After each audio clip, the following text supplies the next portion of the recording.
మే 4వ తేదీన హజ్ యాత్రకు వెళ్లనున్న హజీలకు హజ్ కిట్లు పంపిణీ కార్యక్రమంలో కేంద్ర సహాయ మంత్రి పెమ్మసాని చంద్రశేఖర్ ఈస్ట్ ఎమ్మెల్యే మహమ్మద్ నజీర్ పాల్గొన్నారు. ఈ సందర్భంగా వారు మీడియాతో మాట్లాడారు. ముస్లింలకు అతి పవిత్రమైన హజ్ యాత్ర ముఖ్యమంత్రి చంద్రబాబు నాయుడు హజ్ యాత్రపై ప్రత్యేక దృష్టి సారించారని చెప్పారు. మక్కా యాత్ర అనేది ఒక ఆధ్యాత్మిక యాత్ర అని కూడా చెప్పారు. ఎక్కడా లేని విధంగా ముఖ్యమంత్రి చంద్రబాబు నాయుడు హజ్ యాత్రికులకు ₹1,00,000 ఆర్థిక సహాయం చేస్తున్నారని ఈ సందర్భంగా వారు మాట్లాడుతూ మైనారిటీల స్థలాలని ప్రభుత్వం ఎప్పటికీ స్వాధీనం చేసుకోదని భరోసా ఇచ్చారు.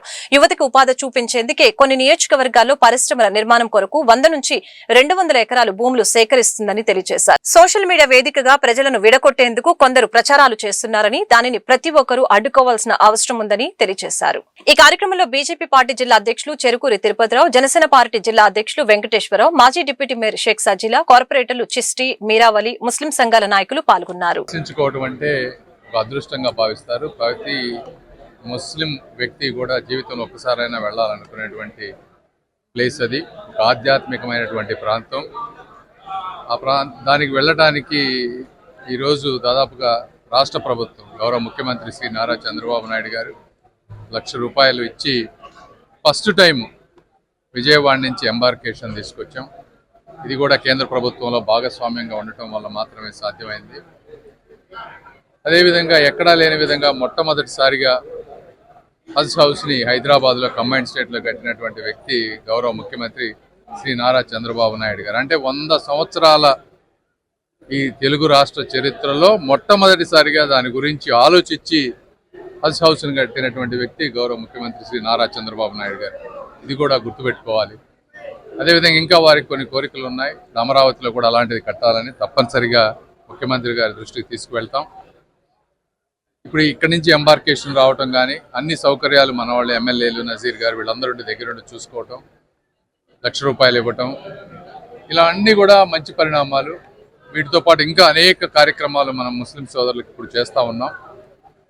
దీంతో పాటు వీళ్ళందరూ వెళ్ళే వాళ్ళందరికీ నేను కోరుకునేది ఏంటంటే, ఇది చాలామంది కొంతమంది వెళ్ళలేని వాళ్ళు చాలామంది ఉన్నారు.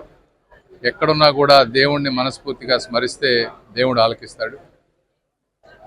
వెళ్ళే వాళ్ళందరూ కూడా ఈరోజు భారతదేశం ప్రపంచంలోనే ఒక శాంతియుత దేశంగా, ఏ దేశంలో అయినా పక్క దేశాలతో యుద్ధాలు, అశాంతి ఇవన్నీ ఉన్నాయి. ఈరోజు భారతదేశానికి ఒక బలమైన నాయకత్వం ఉండటం వల్లనే ఈరోజు ప్రజలందరూ కూడా సుఖశాంతులతో ఉన్నారు. ఆ ప్రాంతానికి వెళ్ళినప్పుడు మనశ్శాంతి వస్తుంది. మనిషి ఇంకా మంచి మనిషిగా మారుతారు. అలాంటి ప్రాంతంలో ఆ మక్కా మసీద్ ఆ ప్రాంతం వెళ్ళినప్పుడు నేను కూడా టీవీలో చూస్తూ ఉంటే ఒక సముద్ర కెరటాలు ఏ విధంగా కలిసి ఉంటాయో ఆ విధంగా మక్కా ప్రాంతం ఉంటుంది. అలాంటి ప్రాంతానికి వెళ్ళి మీరు పునీతులై భారతదేశం కూడా ఇంకా సుఖశాంతులతో ఉండాలని ప్రార్థించాలని మనస్ఫూర్తిగా కోరుకుంటూ వెళ్ళే ఈ అదృష్టవంతులందరూ హజ్ కమిటీ ద్వారా అనేక ఏర్పాట్లు చేయడంతో పాటు ముఖ్యంగా గతంలో ఎప్పుడు లేనటువంటి విధంగా ఈరోజు కూటమి ప్రభుత్వం చంద్రబాబు నాయుడు గారి నాయకత్వంలో హజ్ యాత్రకు వెళ్తున్నటువంటి హాజీలు హైదరాబాద్ నుంచి కాకుండా విజయవాడ ఎంబార్కేషన్ నుంచి వెళ్ళేటువంటి విధంగా ఫెసిలిటీస్ని పెట్టడంతో పాటు ప్రతి ఒక్క హాజీ కూడా ₹1,00,000 అందించేటువంటి ఒక కార్యక్రమాన్ని తీసుకోవడం జరిగింది.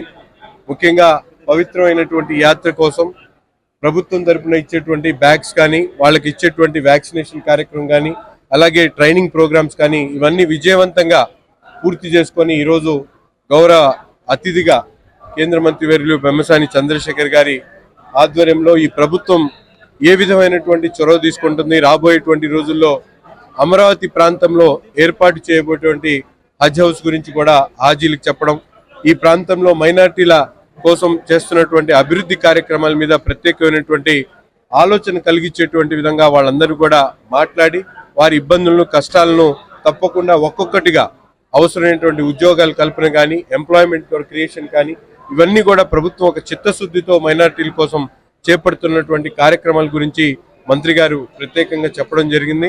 ప్రత్యేకంగా అందరినీ కూడా ప్రార్థించి మమ్మల్ని దువాలో గుర్తుపెట్టుకోవాలని చెప్పి కోరుకుంటూ హజ్ యాత్రకు వెళ్తున్నటువంటి ప్రతి ఒక్క హాజీకి మనస్ఫూర్తిగా శుభాకాంక్షలు తెలుపుతా ఉన్నాం.